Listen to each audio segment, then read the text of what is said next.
नमस्कार, स्वागत है आपका। टीएनपी न्यूज देख रहे हैं आप और मैं हूं आपके साथ शाहनवाज मिर्जा। महाराष्ट्र की सियासत में आए दिन कुछ ना कुछ होता हुआ नजर आता है और इस बार शरद पवार यानी कि एनसीपी प्रमुख ने एक बड़ा बयान देकर राजनीति यानी कि महाराष्ट्र की राजनीति में हलचल मचा दी है और इसको लेकर अब शिवसेना और भारतीय जनता पार्टी के बीच में भी टकरार और बढ़ती हुई नजर आ रही। आखिर क्या कुछ कहते हुए शरद पवार नजर आए, इस खास रिपोर्ट से समझे।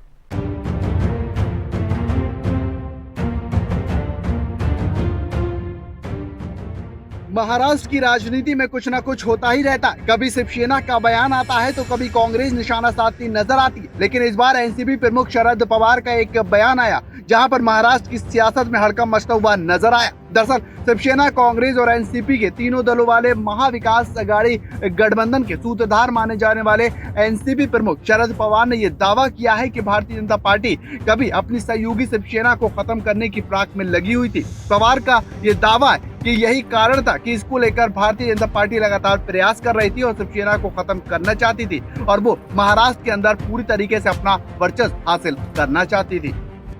तो वही मैं आपको बताते हैं कि आखिर एनसीपी प्रमुख ने क्या कुछ कहा है। एक खबर के अनुसार एनसीपी सुप्रीमो का ये कहना है कि भारतीय जनता पार्टी शिवसेना को खत्म करना चाहती है। इसमें दोनों सहयोगियों के बीच बेचैनी पैदा होती नजर आती थी। बेचैनी तब और गहरी हो गई जब भारतीय जनता पार्टी ने विधानसभा चुनाव में करीब 50 सीटों पर गुपचुप तरीके से बागी उम्मीदवारों को समर्थन देकर शिवसेना की स्थिति को कमजोर करने की कोशिश की। इससे पहले वो कहते हैं कि 2017 का बीएमसी चुनाव, जिसे भारतीय जनता पार्टी ने अपने 3 दशक पुराने गठबंधन में पहली बार शिवसेना के खिलाफ स्वतंत्र रूप से लड़ा, ये साफ तौर पर शिवसेना को खत्म करने का एक नया तरीका बना था।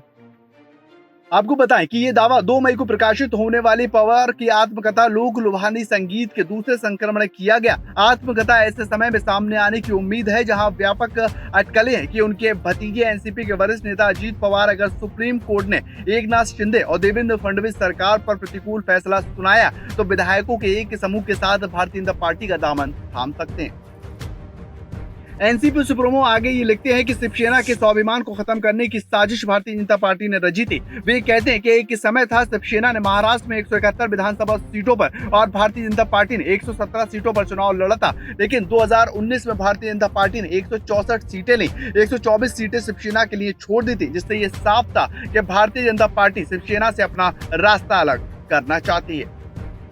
बहरहाल अब ये देखना होगा कि आने वाले समय में शरद पवार के इस बयान से महाविकास अघाड़ी गठबंधन को कितना फायदा मिलता नजर आता है और इसका असर 2024 लोकसभा चुनाव पर कितना पड़ता हुआ नजर आता है और भारतीय जनता पार्टी इसको लेकर क्या कुछ सफाई देती नजर आती है। Bureau report TN।